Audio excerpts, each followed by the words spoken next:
Good morning students. आपने जैसा कहा था कि आज हम डिस्कस करेंगे कुछ important question long answer political science के लिए। ठीक है, तो हमारे सामने है ये चीज़ें। बहुत ज़्यादा मुझे टाइम नहीं मिल पाया, जिसकी वजह से मैं प्रॉपर नहीं कर पाया हूँ, तो जैसा हुआ थोड़ी बहुत कोशिश करेंगे आज। तो सबसे पहले हम देखते हैं, पहला सवाल है हमारे पास कि शीत युद्ध, लॉन्ग आंसर क्वेश्चन है कि कारण क्या क्या थे। हम ऑलरेडी डिस्कस कर चुके हैं, अगर आप याद करेंगे तो, कि शीत युद्ध क्यों हुआ था, उसके कारण क्या थे। यूएसएसआर और यूएसए के बीच में जो कॉन्फ्लिक्ट क्रिएट हुआ था, उन सब पर हम पूरी क्लास में चर्चा कर चुके हैं।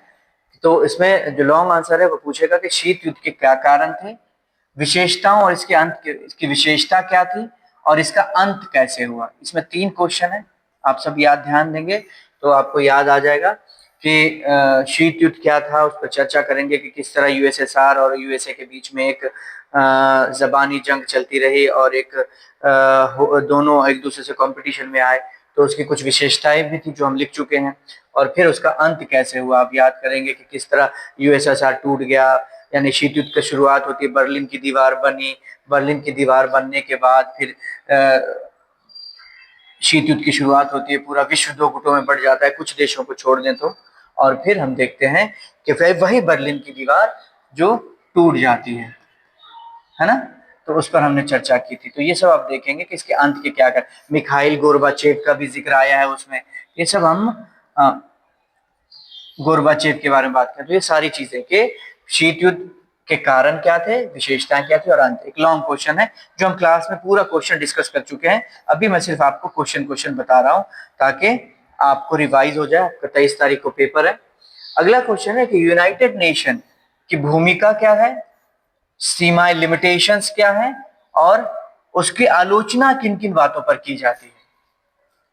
कई सारे सवाल एक साल है कि यूनाइटेड नेशन की भूमिका याद करोगे कि विश्व में शांति स्थापना करना, 1945 में यूनाइटेड स्टेट की सॉरी यूनाइटेड नेशंस की स्थापना होती है। और फिर उसकी कुछ बाउंड्रीज भी हैं, लिमिटेशंस भी हैं कि किस तरह वो पूरी तरह से काम नहीं कर पा रहा है या फिर उसको कोई दिक्कत आ रही है, क्या आ रही है, उन सब किताब में हमने चर्चा किया था। और इस पर बहुत सारी आलोचनाएं भी की जा रही हैं, जिसमें आपने पढ़ा होगा वीटो पावर और फिर कुछ खास देशों का महत्व होना, ये सारी चीजें हम पढ़ चुके हैं। और एक और सवाल इसी के एक ही के अंदर है कि क्या ये विश्व शांति में बनाए रखने में सफल रहा है। तो इस पे भी हमने क्लास में चर्चा की थी, पिछली क्लासेस में। तो ये सवाल दूसरा इंपॉर्टेंट है कि यूनाइटेड नेशन की भूमिका क्या थी, इसकी सीमाएं क्या थी, और इसका आलोचनात्मक मूल्यांकन करेंगे, और ये विश्व शांति के लिए क्यों जरूरी है, इस पर हम बात करेंगे। ठीक है। और अगला क्वेश्चन हम देखेंगे कि यूरोपियन यूनियन के गठन, आप याद करेंगे हम डिस्कस कर चुके थे पहले कि मैं, ये सामने वाली क्लास खाली है, 200 खुली हुई है, 211, उसमें भी स्मार्ट बोर्ड है। तो हमने देखा कि यूरोपियन यूनियन के गठन क्यों हुआ था, उस गठन का उद्देश्य क्या था, और उसकी उपलब्धियां क्या थी। याद करें आप, अगर हमने पिछली बार पढ़ा होगा, क्लास में पढ़ा था, और आपके पास सारे नोट्स भी मौजूद हैं, रिटन फॉर्म में भी और पीडीएफ के फॉर्म में भी, कि यूरोपियन यूनियन क्या था, उसका झंडा का लोगो, झंडे में कलर थी, झंडे के अंदर कुछ सिंबल था, उसने अपनी मुद्रा बनाई, उसकी स्थापना कैसे हुई, और वो उसका एक पूरा लंबा सफर कैसे हुआ कि वो एक मदर हेल्पिंग हैंड से लेकर, इकोनॉमिकल हैंड से लेकर, वो किस तरह एक विश्व में उसने अपना स्थान बनाया, ये सब के बारे में बात करेंगे। उसका उद्देश्य क्या था और ये उसका सफर ये आगे तक कैसे चला। यह एक सुपर नेशन संगठन बना कैसे है, इन सब पर हम बात करेंगे। एक सुपर नेशन, तो ये सारी चीजें हमारे पास नोट सब, ये बहुत इंपॉर्टेंट है। ये सवाल आ सकता है 2 साल से रिपीट, वैसे सारे सवाल इंपॉर्टेंट है, 2 या 3 सालों से ये रिपीट हो रहा है। ठीक है। आगे देखेंगे हम कि ये सवाल भी जो अभी मैं बता रहा हूं आपको चाइना के बारे में, ये हर साल किसी न किसी उसमें चेंज रहता है कि चाइना के आर्थिक उदय के कारण, बहुत हमने बहुत डिटेल से इस पे पढ़ा था क्या थे, और वैश्विक राजनीति में इसके क्या प्रभाव पड़े, इसका हम विश्लेषण करना है।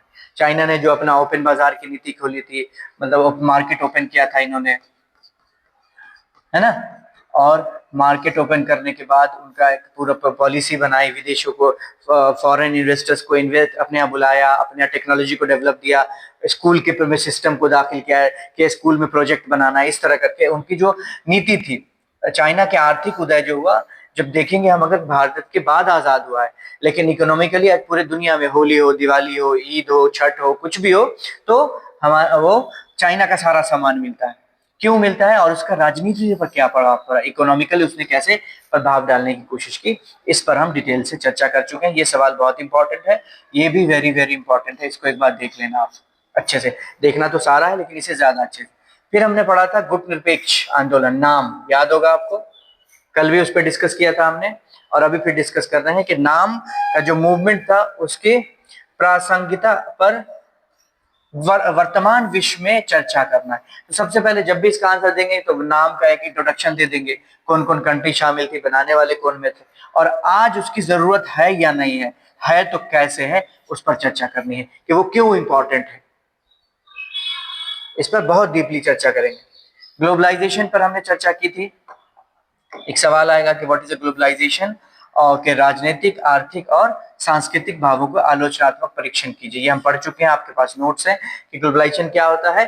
कि ग्लोबलाइजेशन के पूरी दुनिया का एक विंडो हो जाना, यानी कि उसमें सारी चीजें एक साथ मिलना, पूरी दुनिया एक के मार्केट एक दूसरे के लिए ओपन है। बहुत डिटेल से हमने पढ़ा था। भारत ने भी उसको 1991 में अपनाया, उससे पहले नहीं अपना रहे थे, उस पर भी हमने चर्चा की थी।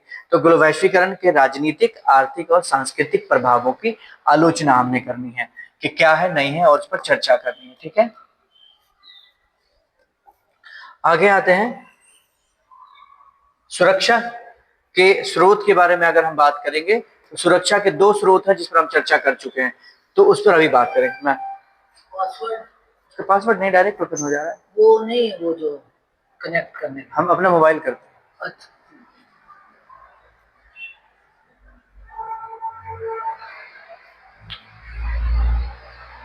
यहाँ देखेंगे हम कि हमने बात की थी सुरक्षा के पारंपरिक और गैर पारंपरिक स्रोत के बारे में बात करेंगे। पारंपरिक जो डायरेक्ट युद्ध करना होता है, याद करो हम तो पढ़ चुके थे, सीधे से युद्ध। और अपारंपरिक बहुत सारी चीजें हो सकती हैं, जैसे फ्लड, बाढ़ भी एक सुरक्षा हो सकता है, जैसे फूड क्राइसिस भी हो सकती है, भूकंप, अर्थक्वेक भी हो सकता है ना, आतंकवादी घटनाएं हो सकती हैं, किसी और तरह साइबर क्राइम हो सकता है ना। ये सारी चीजें हमने पढ़ा था। और यहाँ क्या है कि डायरेक्ट दो कंट्री आपस में युद्ध करते हैं, तो ये हम ऑलरेडी चर्चा इस पर कर चुके हैं, सारे नोट्स हैं, तो इसको अच्छे से पढ़ लीजिएगा। ये भी इस बार आने के पूरे चांसेस है। ठीक है,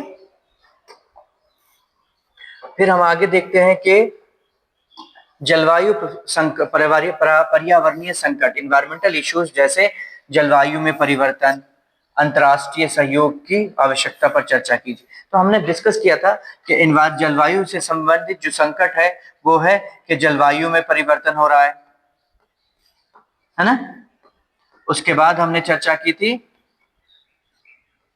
जलवायु में परिवर्तन का क्या मतलब हुआ कि मौसम बदल रहे हैं, ग्लोबल वार्मिंग हो रही है ना। उसके बाद हमने चर्चा की थी कि पानी खत्म हो रहा है या दूषित हो रहा है, पेड़ पौधे कट रहे हैं, जंगलों का कटाव।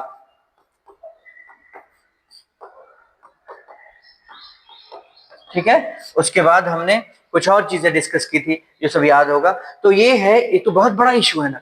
अगर खत्म हो गया जल तो हम क्या करेंगे, एनवायरमेंट बदल गया, ग्लोबल वार्मिंग आ गई, समुद्र का स्तर ऊपर उठ गया, कितने शहर डूब जाएंगे, बहुत सारे शहर डूब चुके हैं, तो पूरी दुनिया उस पर चर्चा कर रही है। तो इसको अंतर्राष्ट्रीय सहयोग कैसे, याद करो कि हमने एक ऑर्गेनाइजेशन है जो इस पर काम करती है, उसके बारे में पढ़ा था। फिर आपने देखा होगा कि अर्थ समिट, याद है ना, अर्थ समिट पर हमने चर्चा की थी, है ना। उसके बाद एक और चीज आया था जो आपको याद होगा, जिस पर हमने ढेर सारी चर्चा की थी, वो थे सस्टेनेबल डेवलपमेंट।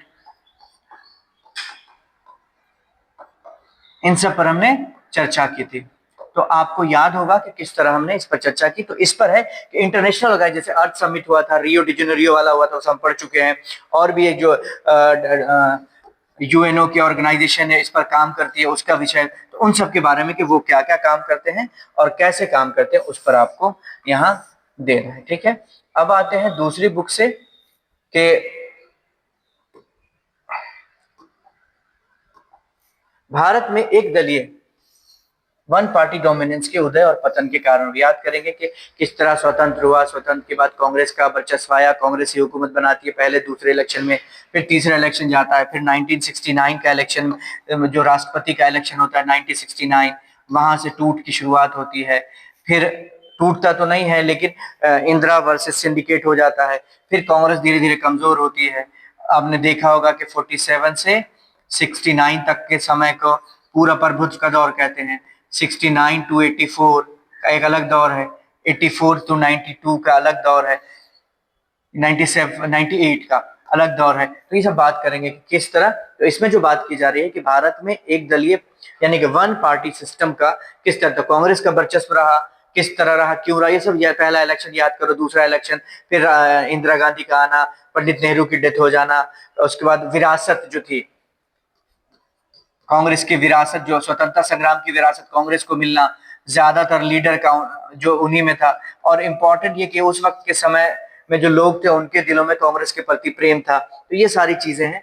कैसे उदय हुआ 1969 में जब सिंडिकेट और इंदिरा के बीच में टकराव होता है, तो फिर क्या बातें आई और किस तरह उसका पतन होता है, उस पर हमने चर्चा की थी। ये सवाल इंपॉर्टेंट है, आप एक बार जरूर देखेंगे। अगला सवाल है, जवाहरलाल नेहरू की विदेश नीति के प्रमुख सिद्धांतों और उनकी उपलब्धियों का मूल्यांकन। इस पर भी हमने क्लास किया है, बहुत अच्छे नोट्स है, उसको एक बार अच्छे से देख लेना। इमरजेंसी इन 1975 में भारत में जो इमरजेंसी लगी था उसके कारण क्या थे, कौन सी घटनाएं थी और क्या परिणाम हुआ था, उस पर एक बार आपको डिटेल से चर्चा करनी है, जो ये भी इंपॉर्टेंट क्वेश्चन है। याद करो, हम सारे नोट्स हमारे पास मौजूद हैं इसके। ये सवाल है कि भारत में क्षेत्रीय दलों के उदय के क्या कारण थे। याद करेंगे हम कि जो क्षेत्रीय आकांक्षाएं हैं वो कैसे इंपॉर्टेंट थी, क्षेत्रीय दल के लिए क्या जरूरी था, उन सब के बारे में बात करेंगे कि उसका राजनीति पर, भारत की राजनीति पर क्या प्रभाव पड़ा, उस पर आपको एक बार देखना है। उसके बाद हम देखेंगे कि ग्रीन रेवोल्यूशन, याद करो हरित क्रांति के बारे में, इसके सकारात्मक प्रभाव और उसके नकारात्मक प्रभाव। हरित क्रांति के बारे में याद होगा कि उसने जर्मन में इसकी शुरुआत की गई थी, गेहूं के बौने पौधे तैयार किए गए थे,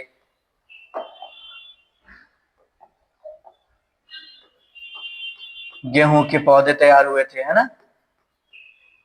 उसके बाद भारत में आया था कि कम जमीन में उपज कैसे ज्यादा बढ़ाई जाए ना, उपज, इसमें कुछ व्यक्तियों का बहुत बड़ा योगदान था, उस पर हम चर्चा करेंगे। फिर हम देखेंगे कि किस तरह उसके सकारात्मक प्रभाव थे कि उपज में वृद्धि हुई, लोगों की जरूरतें पूरी हुई, है ना, उपज बढ़ गई, जरूरत पूरी, अनाज का भंडार बढ़ गया, लोगों को रोजगार मिला, लोगों की फाइनेंशियल कंडीशन अच्छी हुई, खाना अच्छे से मिला तो सेहत अच्छी हुई। लेकिन नकारात्मक प्रभाव भी थे कि उसमें जो